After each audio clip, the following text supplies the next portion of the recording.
Kushner. It's extremely humid outside. It looks like it's about to rain, so we're gonna speed this along, all right? The first question is from Nanny125. What do you think about Swoop starting against Notre Dame? Did y'all hear that thunder? Okay, we're gonna move this along.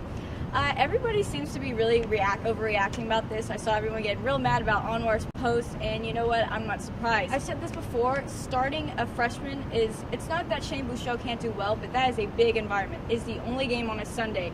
It's at DKR, where there's going to be 105,000 people out there. That's a lot of pressure. So I think it's actually a good idea if they start Swoops or Gerard, whoever wants to start. Put them in, let them do a drive or two. Probably going to mess up. That's okay, because then you put in Shane Bouchel. He's going to be calmed down by now. He'll settle in, and I think it's going to be a lot better, because I think if you put Shane Bouchel in, just start straight from the start of the game, he's going to be out there nervous. He's going to make mistakes, and you know what? That's just going to ruin his confidence. So let him chill a little bit, start somebody else, and then put Shane in. That's what I think Charlie's going to do, so I'm fine with him, with Tyrone starting. That's cool. Matt Brown asks, why are the professional basketball players allowed to compete in the Olympics but not professional wrestlers? Are they afraid guys like the Big Show would dominate too much? Rio is actually the first Olympics where professional wrestlers are allowed to compete. Some of them just didn't, because the same reason other athletes weren't going there. Zika or whatever, or crime, I don't know. The reason that they weren't allowed to compete is not because of the Olympic committee, it's because of the boxing committee. They did not want their athletes to compete in the Olympics. That's not very surprising. It's actually kind of surprising that the NBA allows these players to go, because, well, they have some strict rules for the NBA players who do play in the Olympics or play overseas, because they don't want these guys getting hurt. I mean, they pay them ridiculous amounts of money, so they don't want them getting hurt in something like an Olympic game. So it was actually the committee, the boxing committee, that had the issue, not the IOC. So, fun fact. LeBeau asks, with Shackelford's injury status, do you think they stay with McMillan or move Vahe over? In typical Texas fashion, we literally know nothing about this injury. All I know is Shackelford hurt his ankle. I don't know if he broke it or if he twisted it. You know, it's like, we have no idea. Charlie Strong did say that the 4 guys who are hurt right now, injury status, whatever, he expects them to be there for Notre Dame. So I expect Shackelford to be able to play for Notre Dame. If he's not in position to start, then there's a different story. If McMillan has been playing first teams in practice, so he's getting that practice, but if they move Vahe over, then that's just another open spot. So it's the same situation. I think if McMillan can play the spot and play a decent job, go ahead. It's not like we've said, it's not like the offensive line has some like huge standard to meet. Like, the standard's set pretty low from last year. I think they could put me on the offensive line and it would do a little bit better than last year. Okay, maybe not, but you guys get what I'm saying. LeBeau also asked, what do you think of the competition at the Fox position with Hughes leading and Hager in the hunt? I think Nashon Hughes is going to win this. I mean, I've raved about him. I think he's perfect for this position. He's very athletic, and he's also a very big body, so he has that linebacker ability, but can also play like that big defensive end, and I think he's great for that. Nashon Hughes really, he kind of started coming out last season, but he's a very good player, and I think he's going to be a huge talent for Texas, and I think he's great in that position. Not saying Brecklin Hager isn't, but I just have a lot of faith in Nashon Hughes, and I expect him to be able to really produce at this position. LeBeau also asks, do you think Coach Smart's basketball squad makes a major jump this season, or improvement is in smaller degrees? I mean, I don't know what you're saying, major improvement. They lost in the first round to a buzzer beater to Northern Iowa, so winning first round, is that a major improvement, small improvement? I don't know. I think there's going to be a big improvement, though. I mean, you're looking at the Big 12. First of all, some people are no longer there, a.k.a. Buddy Hield. Texas lost some players, but other schools lost players, too. No longer will Perry Ellis be at Kansas. After 30 years of playing on that basketball squad, he is no longer there. So I think a lot of the competition in the Big 12 is going to be easier to manage, because it's just like these guys who just dominated the past few years are not going to be there anymore.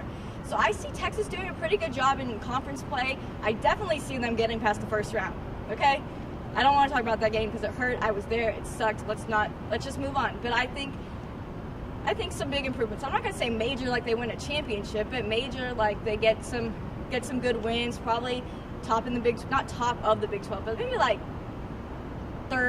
second, third, fourth in the Big 12. I could see that. Slimmy BKT asks, why is the Olympic men's basketball team defensive performance so poor? Is it the players are not executing, or does Coach K need to be replaced by an NBA coach? Someone answered this already. Coach K is not going to be at the next Olympics. Popovich is. As far as the defense, I I don't know. I mean, I love the guys on the Team USA this year. I think they're great. I think they're getting a lot of bad press because of these games that are closer than they should have been. But you know what? It's their off season. They're chilling. Like, this is fun for them, and they're having fun, and that's what matters. As far as defense, I'm relating this a lot to the All-Star game. We don't see defense in the All-Star game, and I think that they see these Olympic Games as the All-Star game because this isn't their regular season.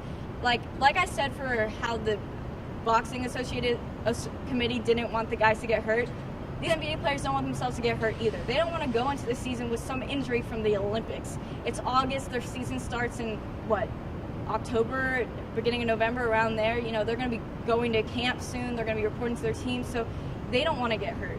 And I don't really blame them. So, yes, it sucks that there's no defense, but it's like the All-Star. You have to think about it like that. It's their All-Star game. Just like a lot of All-Star games, and they get a gold medal at the end if they win the All-Star game. I don't know. LeBeau asks, if you could select the Lakers head coach, who would you pick? I would pick myself. I would do a great job. I'm kidding. I really did want Phil Jackson to come back. I mean, Zen Master, I love him, but I didn't see that happening. I think I actually really, really wanted Luke Walton, and I'm really happy with that pick. I think he's going to be great for this franchise. I think he's the guy they needed.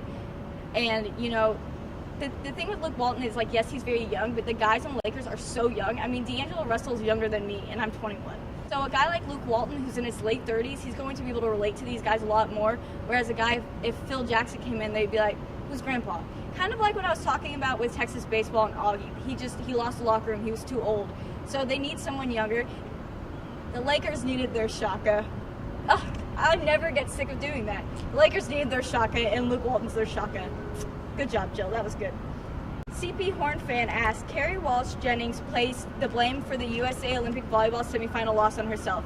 After the bronze medal game, is her Olympic career finally over? So when you asked this question, the game hadn't been played. The U.S. did win the bronze medal match, which was great. Comeback win, kind of, and it was great. I love Carrie Walsh Jennings. I really do. I've been watching her, you know, when she was still with Misty May Trainer. She's so fun to watch, and it really hurt me to see her be so upset after that loss in the semifinals. It was hard to watch. That was a tough game. That was a heartbreaker. It was definitely a heartbreaker. But she's 38. She has multiple kids. She's in amazing shape for after all. I mean, she's in amazing shape in general, but after all that especially, you can see she has all this kinesio tape on her. She's had surgery. It just looks like her body's not feeling it. I do expect this to be her last Olympics. I mean, the next one she'll be 42. And, like, she can do it. Don't get me, she can do it. She's a boss. Like, she's a badass. She can do it. But I don't think she's going to. I think, you know, she has these little kids. She wants to be home with her family. This isn't easy for her to be gone like this. It's not easy on her body. So, unfortunately, I think we did see the last of Carrie Walsh Jennings. And if that's the case, amazing career, amazing. And thanks for all the golds, because she's the best. All right, guys, this rain is literally coming for me. Y'all see this, right? You see this. I'm not tripping. I have to go, okay? I will see y'all next week. Let me run out of this rain. Have a great weekend. Stay dry, because clearly it's going to rain some more. All right, bye, guys.